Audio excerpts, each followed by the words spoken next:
आपल्या राज्याचे लोकप्रिय उपमुख्यमंत्री आदरणीय अजितदादांचं 3 दिवसापूर्वी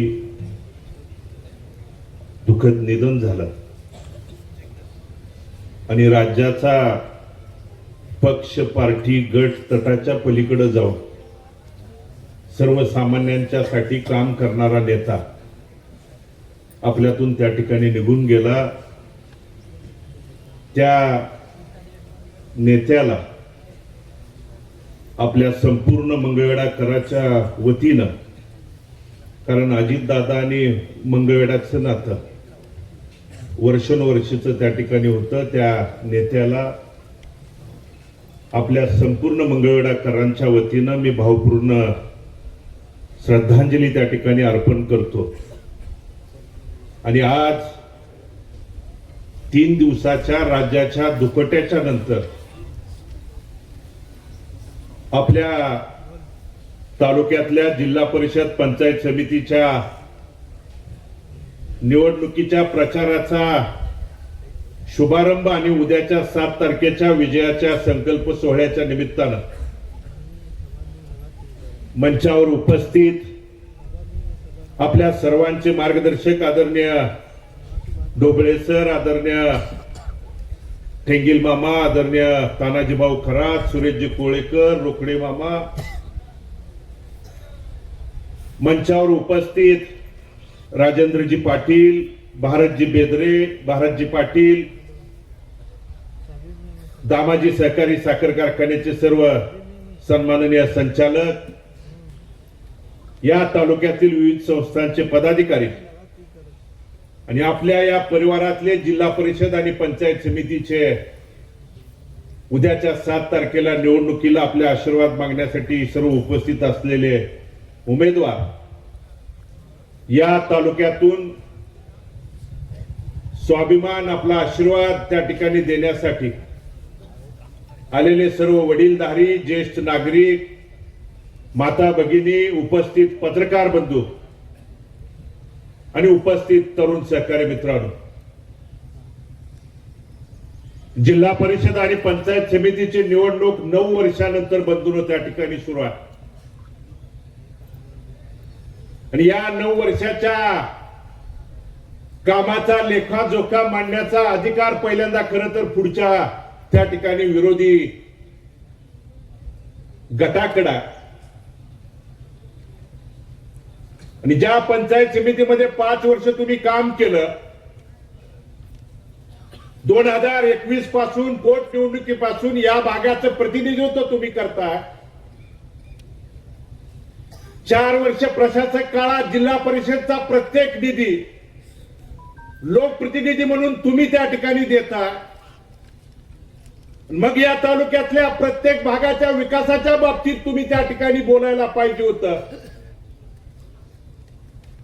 पुढच्या पक्षाची पार्टीची गेल्या आठवड्यामध्ये याच ठिकाणी बंधून त्या ठिकाणी प्रचाराचा शुभारंभ झाला। काय बोलले? 500 कोटी, 1000 कोटी आम्ही तालुक्यात विकास कामं त्या ठिकाणी करणार आहे म्हणून सांगितलं। केंद्रात आमचं सरकार आहे, राज्यात आमचं आहे, खाली पण आम्हाला द्या। या अगोदर पण केंद्रात तुमचंच होतं, राज्यात तुमचं होतं, पण कदाचित त्या प्रचाराच्या शुभारंभाप्रसंगी आमदार साहेबांना बोलताना एवढ्या गोष्टीचा विसर पडला असेल की बंधूंनो, नदीकाठ त्या ठिकाणी उशाला नदी आहे। या भागातल्या शेतकऱ्यांच्यासाठी 10 जानेवारीला नेहमी नदीला पाणी सोडलं जात होतं, पण प्रचाराचा शुभारंभ तुम्ही 23-24 तारखेला करता। आज 31 तारीख आहे, आज नदी पूर्ण त्या ठिकाणी कोरडी पडली आहे। तुम्ही एकीकडे विकासाचं बोलताय, सत्ता केंद्रात माझी आहे, राज्यात माझी आहे, का नदीच्या पाण्याबाबतीत त्या ठिकाणी तुम्ही त्या दिवशी बोलू शकला नाही? सरकार म्हणून तुम्ही त्या ठिकाणी भागू शकला नाही? रस्त्याचे प्रश्न आम्ही सोडवले म्हणताय। वर्षापूर्वी विधानसभेची निवडणूक झाली, जे रस्ते प्रलंबित होते बंधूंनो, वर्षानंतर देखील प्रत्येक तालुक्याच्या कानाकोपऱ्यात तुम्ही जाऊन बघा। मग एखादा त्या ठिकाणी नंदेश्वर असेल, त्या भागातून येणाऱ्या लोकांना तुम्ही नागरिकांना विचारा किंवा बोराळ परिसर आरळी सिद्धापूरकडे जाणाऱ्या शेतकऱ्याला विचारा रस्ता झालाय का. म्हणजे वर्षापूर्वी पण बंधून तीच परिस्थिती.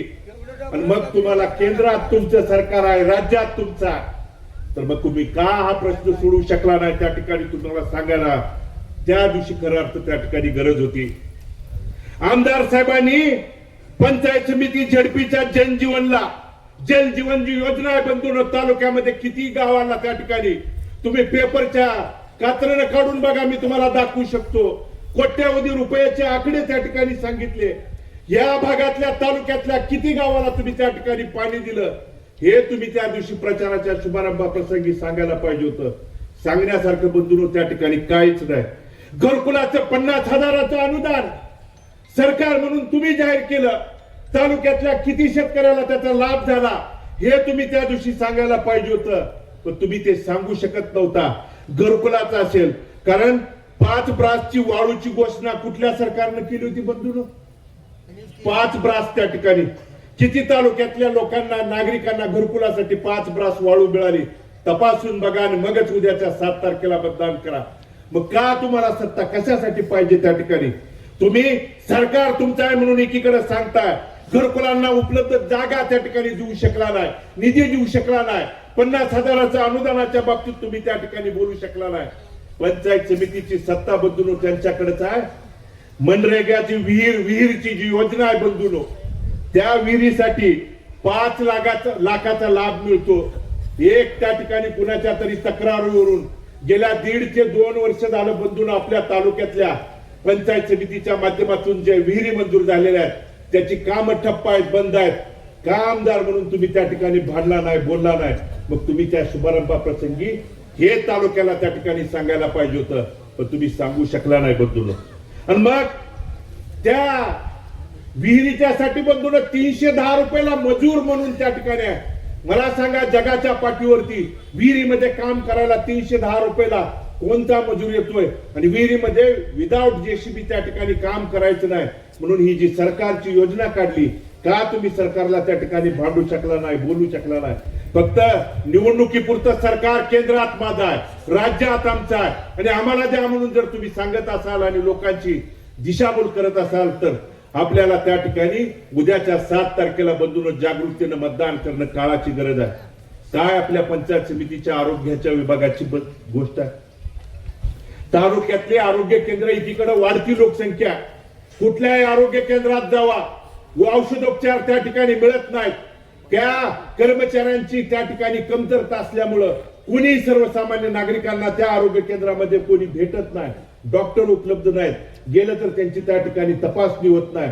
मग का आमदारांनी त्या ठिकाणी प्रचाराच्या शुभारंभाप्रसंगी आरोग्याविषयी तुम्ही त्या ठिकाणी बोलला नाही? कारण बंधूंनो, नगर त्या ठिकाणी पंचायत समितीच्या पशुसंवर्धन विभागाची देखील तुम्ही अजून चौकशी करा. 2-3 वर्ष झालं पद रिक्त आहेत. आज तालुक्यातल्या त्या ठिकाणी कोरोना काळापासून ती आज मग माझ्या माळराणा भागात असेल किंवा तालुक्यात त्या ठिकाणी दुग्ध व्यवसायावरती प्रपंच चालवणाऱ्या शेतकऱ्यांच्या वरती आज जनावरांची संख्या वाढली आहे बंधूंनो, पण आजाराच्या वाढत्या प्रमाणामुळे तिथल्या शेतकऱ्याला त्या ठिकाणी अनेक अडचणीला सामोरं जावं लागतंय. काय आपल्या पंचायत समितीच्या पशुसंवर्धन विभागाची त्या ठिकाणी परिस्थिती आहे? रिक्त पदे आहेत, सरकार तुमचं आहे, का त्या ठिकाणी तुम्ही त्या जागा भरू शकला नाही हे तुम्हाला त्या ठिकाणी सांगता आलं नाही. पंचायत समितीच्या शिक्षण विभागाची परिस्थिती बदलून आज त्या ठिकाणी तालुक्यातल्या कितीतरी शाळा त्या ठिकाणी शिक्षकांची रिक्त पद आहेत आणि तिथल्या विद्यार्थ्यांचं जे नुकसान होतंय ते त्या ठिकाणी पंचायत समितीची सत्ता तुमच्याकडे होती, सरकार तुमचं होतं, का ती रिक्त पद त्या ठिकाणी तुम्ही भरू शकला नाही? हे खऱ्या अर्थानं प्रचार शुभारंभाच्या प्रसंगी तालुक्याला तुम्ही त्या ठिकाणी सांगायला पाहिजे होतं. परंतु तालुक्याला निवडणुकीच्या पुरतं वेगवेगळे आमिष दाखवून फसवायची भूमिका पार पाडणारे हे लोकप्रतिनिधी काय सांगितलं? 35 गावची योजना त्या ठिकाणी आम्ही झाली आहे म्हणून तुम्ही पेपरला वाचलं असेल. 3-4 तारखेला त्या ठिकाणी आलं. मला सांगा, तारखेनिशी बंधून मी सांगू शकतो, 4 सप्टेंबर 2024 ला तत्कालीन उपमुख्यमंत्री फडणवीस साहेबांना आणून आंधळगावच्या त्या ठिकाणी गावाच्या परिसरामध्ये त्या भूमिपूजन केलं, शुभारंभ त्या ठिकाणी केला. कधी? 4 सप्टेंबर 2024. आणि त्याला पर्यावरणाची मंजुरी कधी मिळाली माहित आहे बंधूंनो? 11 सप्टेंबर 2025 ला. एका वर्षानंतर पर्यावरणाची मंजुरी नसताना राज्याचा उपमुख्यमंत्री एका योजनेचा येऊन शुभारंभ करतो आणि आपल्या तालुक्यातल्या सर्वसामान्य नागरिकाला, शेतकऱ्याच्या डोळ्यामध्ये सरळ सरळ तुम्ही धूळफेक त्या ठिकाणी करता. हे कशासाठी पाप त्या ठिकाणी चालू आहे? आणि हे पाप जर थांबवायचं असेल तर आपल्या विचाराची माणसं जोपर्यंत तिथं भांडताना बोलणारा त्या ठिकाणी पाठवणार नाही, तोपर्यंत बदल बदलून त्या ठिकाणी घडणार आहे. असे बोसे प्रादेशिक पाणी पुरवठा योजना जन्माला आलो असले तरी दुष्काळात भरायचं नाही म्हणून त्या माता भगिनीच्या मायमावल्यावरच्या डोक्यावरचा हंडा उतरवल्यानंतर, नानांच्या नंतर तुम्ही लोकप्रतिनिधी म्हणून काम करत असताना ती योजना किती वेळा चालू ठेवली, या प्रचाराच्या शुभारंभाप्रसंगी तुम्ही बोलायला पाहिजे होतं, सांगायला पाहिजे होतं बंधूंनो. पण आज आपली अशी परिस्थिती झाली आहे, जल जीवन मध्ये अनेक गावाचा समाविष्ट आहे. आज जानेवारी महिना संपतोय बंधूंनो, 31 तारीख आहे.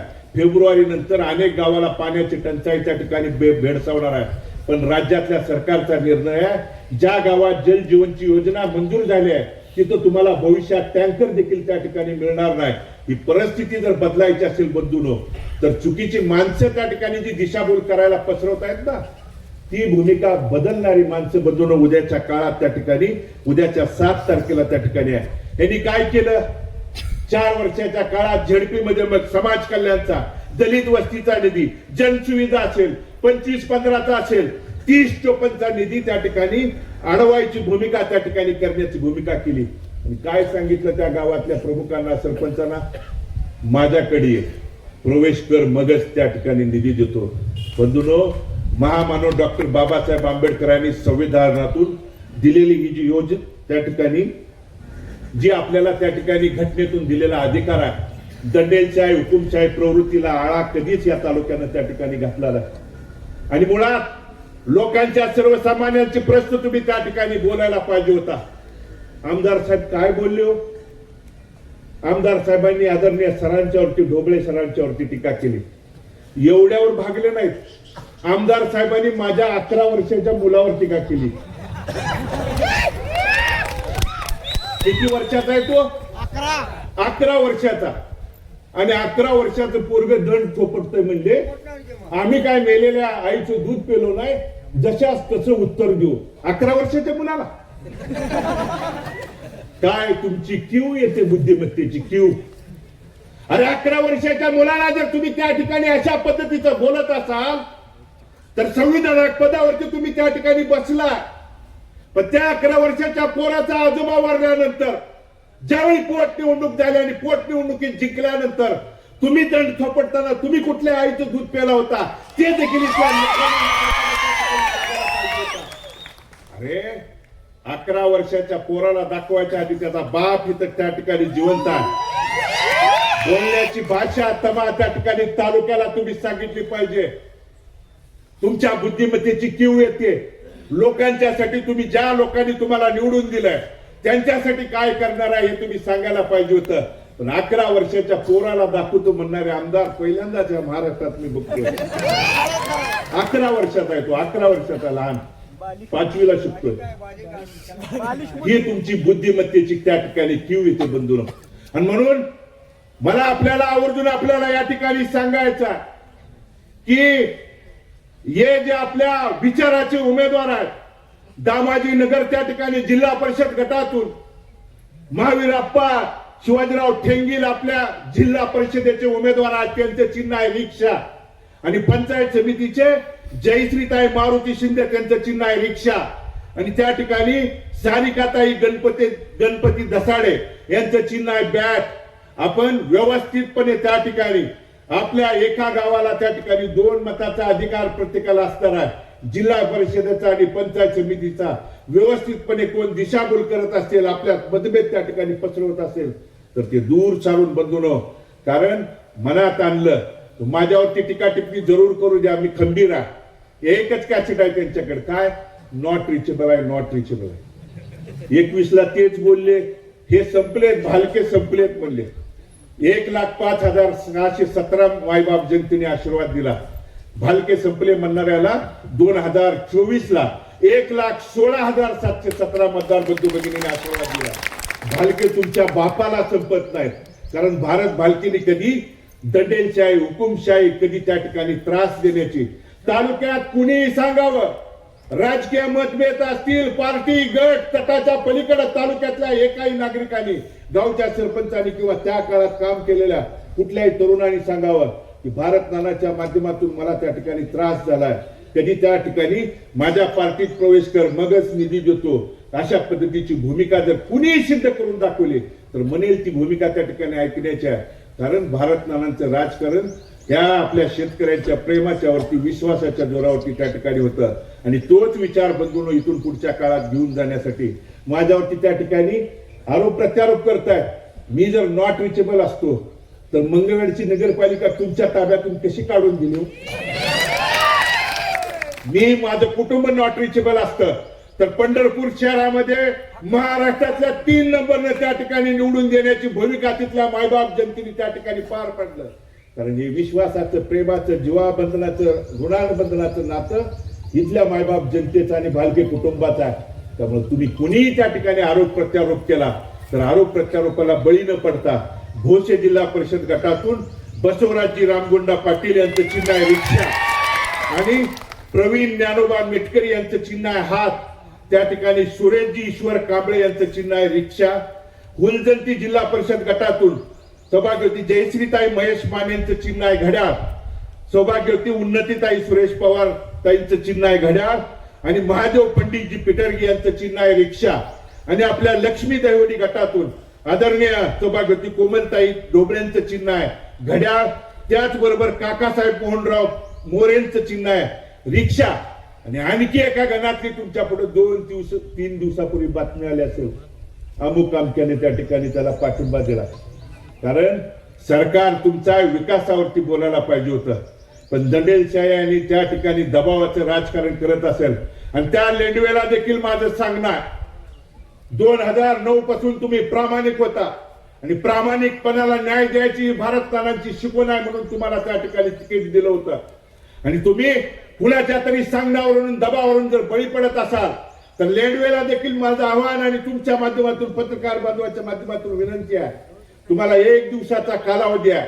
तुम्ही भारत नानांच्या विचाराचा जर कार्यकर्ता असेल तर तुम्ही सन्मानानं परत त्या ठिकाणी या, सन्मानानं पार्टी तुम्हाला त्या ठिकाणी घेतलं जाईल.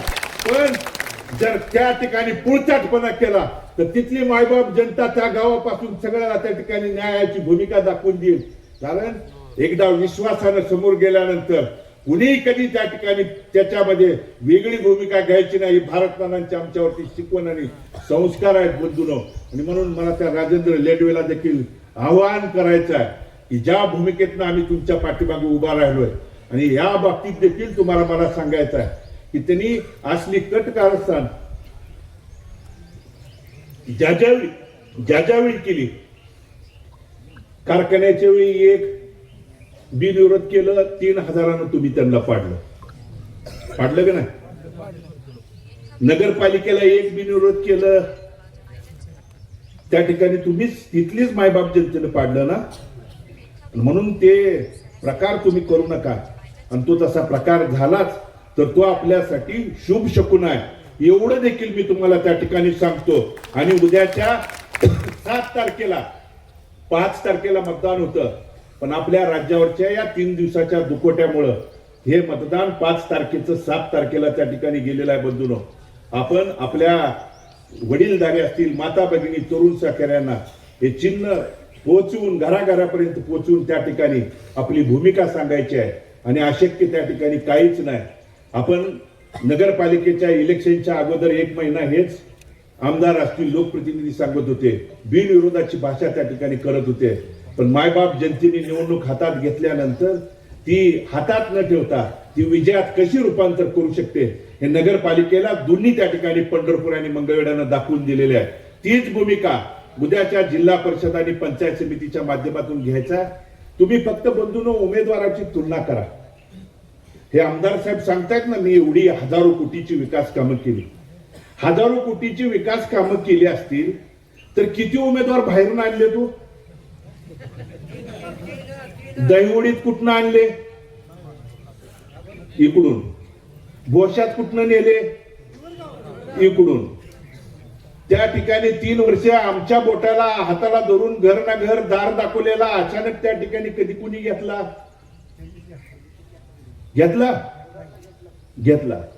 हे खालचा आरळी जो कुठला आहे इकडे जाईन इथंच फिरत होत. म्हणून मग जर तुम्ही हजारो कोटीचं जर काम केलं असेल तर का तुम्ही एक कार्यकर्ता तयार करू शकला नाही जो जिल्हा परिषदला आणि पंचायत समितीला उभा राहू शकेल? याच्यावरूनच बंधून दिसून येतं. आणि आज या 4 गटातले 4 झेडपीचे उमेदवार आणि आपले पंचायत समितीचे उमेदवार तुम्ही बघा, तपासा. मी सांगतोय म्हणून तपासा. तुमच्यातले आहेत, जनमानसातले आहेत, तुमच्या सोबत राहणारे आहेत, अर्ध्या रात्रीचा हाक मारल्यानंतर येणारे आहेत, कुठल्याही अडचणीला धावून जाणारे आहेत. आणि म्हणून ही भूमिका तपासून मग महावीर अप्पा सारखा युवा कार्यकर्ता ज्याला मी त्या ठिकाणी सांगितलंय मोठ्या भावाप्रमाणे हा भगीरथ महावीर अप्पाच्या पाठीमागे खंबीरपणे उभं राहील. तुमच्या आशीर्वादाची पाठबळाची त्या ठिकाणी तुमच्या आशीर्वादाची बंधून त्या ठिकाणी गरज आहे.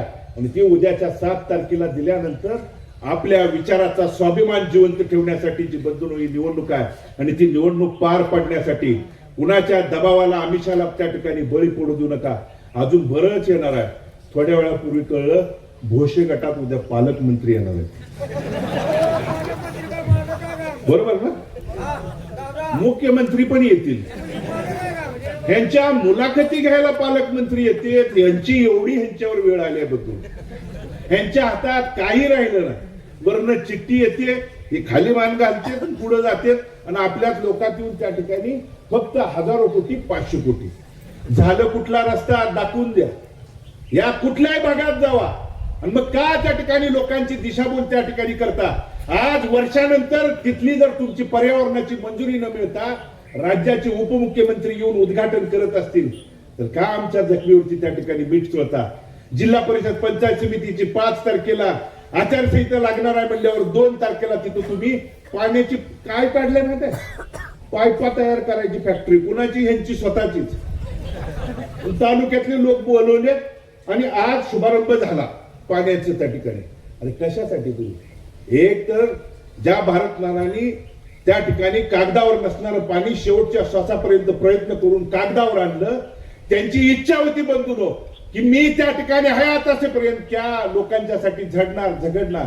मात्र ती कागदावरती पाणी आणून त्या मंजूर त्या ठिकाणी, कारण या 35-40 वर्षात तुम्ही बघा बंधूनो, पश्चिम त्या विदर्भ आणि मराठवाड्याचा अनुशेष जोपर्यंत भरून निघत नाही तोपर्यंत पश्चिम महाराष्ट्रात कुठलीही योजनेला मंजुरी द्यायची नाही. तसं असताना राज्यपालाकडून विशेष बाब म्हणून त्या ठिकाणी मंजुरी मिळवली.